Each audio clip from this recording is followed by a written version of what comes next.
Friends, welcome to back my YouTube channel Saurabh solution. So आज हम नए चैप्टर शुरू करते हैं। इसका नाम है complex number and quadratic equation, सममित संख्याएं और द्विघातीय समीकरण। ठीक है, तो उससे पहले हम उसके बेसिक चीज़ें देखते हैं जो हमें एक्सरसाइज में आगे की एक्सरसाइज में बहुत ही हेल्पफुल रहने वाली हैं, उनको देखते हैं। ठीक है, तो उसमें सबसे पहले है कॉम्प्लेक्स नंबर, सममित संख्या, जिसकी डेफिनेशन हमें दे रखी। देखो, a प्लस आई बी के प्रारूप वह संख्या है जिसमें ए और बी क्या है, नेचुरल नंबर है, वास्तविक संख्या है, सममित संख्या कहलाती है। इस चीज़ को हम ए प्लस आई बी के, इसको एक एग्जांपल लेते हैं 3+2i। ये क्या है, सममित संख्या है, सममित से संख्या यानी कि कॉम्प्लेक्स नंबर है। अब कॉम्प्लेक्स नंबर की इतनी जरूरत क्या आन पड़ी, क्या रियल नंबर कम पड़ गए थे? देखो, इसका भी एक फैक्ट है। देखो क्या आता है, आपने पढ़ा होगा कि हमने निकाला x² + 5 = 0।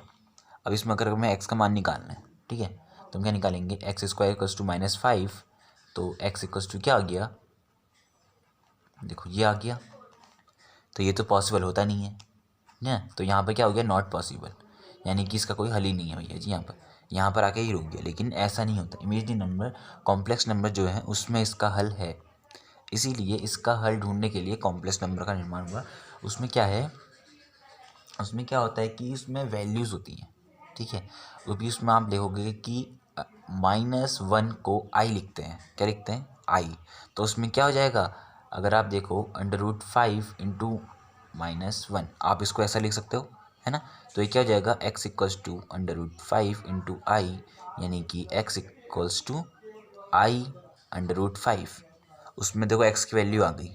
ठीक है, तो ऐसे ही है, इसी के लिए हमने बताया है सममित संख्या की जरूरत हमें इसलिए पड़ी कि इसमें हम रियल नंबर, जो इसमें इमेजनरी नंबर है, इसे आयोटा कहते हैं। देखो आई जो है इसको आयोटा कहते हैं। ठीक है, तो इसकी वैल्यूज़ भी होती हैं। आई की वैल्यू देखो कितनी होती हैं, पावर्स जो होती हैं हमें बताया। देखो, पावर्स ऑफ आई यानी कि आयोटा। ठीक है, देखो क्या होता है, आई सिंपल आई हमने बता ही दिया। देखो अंडर रूट में -1 होता है, और अगर i² हो तो -1 होता है, सिंपल। जिसमें तो अंडर रूट था, इसमें अंडर रूट नहीं आता। ठीक है, लेकिन अगर i4 हो तो क्या होगा, 1 ही होगा। अब i3 रही है ना, तो i3 क्या होता है, -i। ठीक है, और i0 तो होता ही है आपको 1। बस हमें इतने मान याद करने हैं और हमें सारे मान हमें निकाल सकते हैं। देखो i4 भी हम निकाल सकते हैं। i4 को आप देखो क्या लिख सकते हो, i² लिख सकते हो, यानी कि -1 × -1 क्या आ गया, +1। i3 भी आप निकाल सकते हो, i².i, है ना। तो i² की वैल्यू क्या है, -1, और i तो आई है, तो क्या आ जाएगा, -i। ठीक है, तो ऐसे ही हमें ये बस हमें i² और i की याद करनी है, हम सब निकाल सकते हैं। ठीक है, जैसे एक एग्जांपल ले लेते हैं आपके लिए, हमें निकालना है i15। ठीक है, तो आप कभी भी आप ये सोचो कि अगर इसको आपको तोड़ना है तो आप 4 में तोड़ो, 4 की पावर में तोड़ो। ठीक है, उसमें क्या होता है, क्योंकि i4 जो होता है क्या होता है, 1 होता है। ठीक है, जो हमें बहुत ही हेल्पफुल रहता है। तो आप इसको कैसे करोगे, देखो i4, 4 3 × 12, है ना, बचा कितना, 3 बचे, है ना। देखो 4 3 × 12 और 3 क्या होता है, 15, क्योंकि देखो बेसमेंट सेम है, पावर ऐड हो जाती हैं, तो आएगा 15 ही आएगा। तो देखो i4 यानी कि 1 का क्यूब, और i³ हमें क्या मिला है, -i। तो इसका वैल्यू मान क्या आ गया, -i। ये इसका आंसर आ गया। ठीक है, तो ऐसे ही क्वेश्चंस होंगे कुछ कुछ, लेकिन इससे हाई लेवल के भी होंगे, तो हमें अभी इतना देखते हैं। ठीक है, सममित संख्या हमें ये हो गया, जिसकी हमें फॉर्म, जिसका मैं प्रारूप में बता लिया, a + i b के प्रारूप में ये होता है। ठीक है दोस्तों, ये होता है कॉम्प्लेक्स नंबर। तो देखो इसमें 3 चीज़ें और भी हैं, मापांक, गुणात्मक, प्रतिलोम और संयुग्मी। ठीक है, संयुग्मी। ठीक है, तो उसमें क्या है, देखो मापांक जो है इसको हम, इसका जो बराबर में होता है मापांक हमारा a² + b² होता है। ठीक है, अब ये किसके, हम z ले सकते हैं। z यहाँ पर क्या है, एक कॉम्प्लेक्स नंबर है, इसको हम a + ib के रूप में हम लिख सकते हैं। ठीक है, वही z है, समझ लें। ठीक है, और अगर इसका हमें गुणात्मक प्रतिलोम निकालना है, गुणात्मक प्रतिलोम निकालना है तो z इन्वर्स निकालना है। इसका मतलब क्या निकालना है, z इन्वर्स निकालना है। देखो z इन्वर्स निकालने के 2 फॉर्मूले हैं। एक तो या तो आप z के ऊपर बार करो, या फिर z के ऊपर बार ओवर मॉड z² करो, या फिर 1/z करो। z इन्वर्स निकालना है, 1/z करो, या फिर z के ऊपर बार, जिसे हम संयुग्मी कहते हैं, उससे पढ़ाता हूँ मैं। देखो z बार क्या होता है, z बार यानी कि अब z है, a + ib है, z बार लग गया, यानी कि a प्लस आई बी के ऊपर क्या लग गया, बार लग गया। तो क्या होगा, जो इमेजनरी नंबर है उसके आगे क्या हो जाता है, माइनस। तो a प्लस आई बी इसका संयुग में क्या हो गया, a माइनस आई बी। ठीक है, तो वही है z बार आएगा a minus I B over z ये का होल स्क्वायर, इसका स्क्वायर खाली, वो हमारा z इनवर्स होगा। एक z इनवर्स इक्वल टू होता है 1/z। ठीक है, तो दो फॉर्मूले हैं, एक ये वाला है एक ये वाला है, और संयुग में हमने बता दिया कि चेंज जो रहता है साइन इमेजनरी नंबर। अब देखो इसमें क्या है, z में दो चीज़ होती हैं इसमें, और इमेजनरी नंबर और मैं जो रियल नंबर बोल रहा हूँ। देखो इमेजनरी नंबर कौन से होते हैं, ये होता है इमेजनरी नंबर, ये वाला जो है बी वाला। ठीक है, और ये कौन सा होता है, रियल नंबर। ठीक है, तो कभी भी समझ में आए तो आप ये देखना कि जो आई के साथ होगा वो इमेजनरी होगा और जो अकेला होगा वो रियल होगा। ठीक है, रियल नंबर। ठीक है, रियल नंबर से मतलब ये है कि वो तो एक ना एक नंबर में वो किसी ना किसी, जैसे कोई सा भी क्वेश्चन है उसमें रियल नंबर जरूर होता है, चाहे इमेजनरी हो ना हो, लेकिन रियल जरूर होगा। ठीक है, तो आपको एग्जांपल देते हैं। तो देखो हम कुछ एग्जांपल्स कुछ क्वेश्चन ले रखे हैं। देखो हमारे पास एक नंबर है, यानी एक कॉम्प्लेक्स नंबर है 4 + 5i। तो इसमें इमेजनरी क्या होगा, मैंने क्या कहा, जो अकेला होता है यानी कि 4, और सॉरी इमेजनरी क्या कहा, जो आई के साथ होता है ना 5, और रियल जो अकेला होता है यानी कि 4। ठीक है, तो मैं ऐसे चेंज करना है। उसका एक और क्वेश्चन है, देखो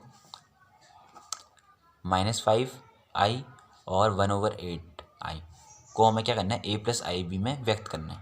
तो आप क्या करो, पहले तो दोनों को इंटू कर दो, -5i इंटू 1/8i। तो ये क्या हो जाएगा, इक्वल्स टू -5/8 का और i² हो जाएगा, वो दोनों इंटू हो जाएंगे। ठीक है, तो आपको पता होना चाहिए कि i² की वैल्यू कितनी होती है। देखो i² की वैल्यू हमने पढ़ी थी, वो होती है -1। तो आप इसको जगह क्या रख दोगे, -1। तो देखो माइनस माइनस प्लस यानी कि 5/8। ठीक है, तो 5/8 जो अकेला होता है वो क्या होता है, रियल। हमें a + ib में व्यक्त करना है। तो आप क्या करोगे, 5/8 + i0। देखो कुछ था नहीं हमारे पास इमेजनरी नंबर, तो हमने इसको क्या कर लिया, 0। तो हमें a + ib के रूप में हमारे पास ये क्या हो गया, व्यक्त हो गया। तो ये हमारा आंसर है। ठीक है, वैसे देखो एक और क्वेश्चन है, 2 - 3i का गुणात्मक प्रतिलोम ज्ञात करना है। गुणात्मक प्रतिलोम क्या होता है, z इनवर्स होता है। ठीक है, इसको मैं दोनों फॉर्मूले में करके बताता हूँ। पहले ये वाला फॉर्मूला, z के ऊपर बार और ओवर में मॉड z²। ठीक है, तो z के ऊपर बार अगर हमने लगा दिया, 2 - 3i के ऊपर अगर बार लगा दिया तो क्या होगा, i के आगे वाला जो साइन होता है ना वो क्या हो जाता है, चेंज होता है। मैं चेंज होता है तो क्या हो जाएगा, ये हमारे पास 2 + 3i। ठीक है, ये हो गया। तो हमारे पास ये मिल गया, z बार क्या है, 2 + 3i। देखो और जो मॉड है, मॉड z² कैसे निकालते हैं। ठीक है, मॉड निकालना, और जो मैंने बताया ना आपको मॉड्यूलस, जो हमने मापांक बताया आपको, देखो ये मापांक, ये मॉड z ही होता है। ये क्या होता है, mod z equals to a² + b² होता है। ठीक है, उसे ही हम मॉड्यूलस मापांक बोलते हैं। तो हम यहाँ पर वही निकालने वाले हैं। ठीक है, तो मॉड z निकाल लिया, a क्या है ये, और b क्या है ये। ठीक है, a का स्क्वायर, 2 का स्क्वायर, b का स्क्वायर, 3 का स्क्वायर। ठीक है, ये माइनस लो ना लो, क्योंकि स्क्वायर में तो सेम जाना है। ठीक है, 4 + 3 3 जा 9, 9 और 4 हमारे पास क्या जाएगा, 13, यानी कि √13 है ना, √13 आ जाएगा। सो ये इक्वल्स टू, ठीक है, अगर इसको यहाँ भेज दें तो हम इस अंडर रूट को, तो ये स्क्वायर बन जाएगा, यानी कि z² इक्वल्स टू क्या गया, 13। तो वही निकले वाले हैं, इसका स्क्वायर हम निकल गया 13, तो हम यहाँ पर 13 लिख देंगे। ठीक है, ये हमने साइड में कर लिया। तो हमारे पास आ गया 2 + 3i/13। अब आपको क्या करना है, इसका गुणात्मक प्रतिलोम ज्ञात करना होता है, उसके बाद हमें a + ib में लिखना चाहिए इसको।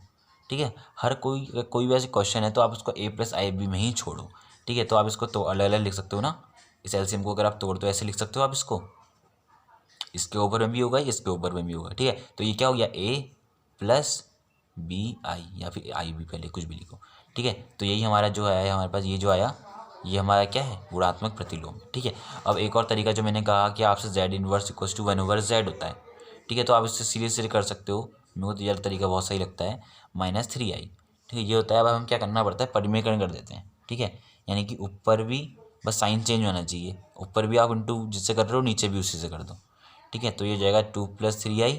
अब देखो नीचे हो गया a - b का बी और ए प्लस बी, यानी कि A square minus B square वाला जो आपको फॉर्मूला पता है ना, सॉरी यहाँ पर लिखना चाहिए था इसको, ए स्क्वायर माइनस बी स्क्वायर का फॉर्मूला क्या होता है, ए प्लस बी ए माइनस बी। तो ये हो जाएगा, इसको बना दो आप 2 का स्क्वायर और ये हो जाएगा 3 का स्क्वायर, ठीक है। तो ये होगा 2 + 3i, नीचे आ जाएगा 4 - 16, 4 - 9 सॉरी, तो ये 3 है ना। तो हमारे पास आपको पता है कि 4 माइनस जो 9 होता है वो कितना होता है, तो देखो वहाँ पे स्पेस था हमने यहाँ पे लिख दिया। तो आप क्या करोगे, इंटू कर दोगे आप, मैंने कहा परिमेयकरण कर देते हैं ना। तो आप देखो a minus B A plus B, यानी कि A square minus B square, B क्या है 3i, ठीक है, इसका स्क्वायर आप करोगे तो ऊपर तो वही रहेगा 2 + 3i, नीचे जाएगा 2 का स्क्वायर 4 माइनस 3 3 जा 9, और आई स्क्वायर इक्वल्स टू क्या होता है -1, तो -9 हो जाएगा ये, है ना। तो 2 + 3i माइनस है, माइनस माइनस प्लस, यानी कि 4 + 9, तो ये क्या हो जाएगा 2 + 3i/13। बस वही, इसको भी अलग अलग लिख दो, मैंने कहा ना a + i b के रूप में लिखते हैं, तो उसको ऐसे लिखो। देखो वही आ गया आंसर, है ना, दोनों फॉर्मूले से आंसर सेम ही आएगा, ठीक है।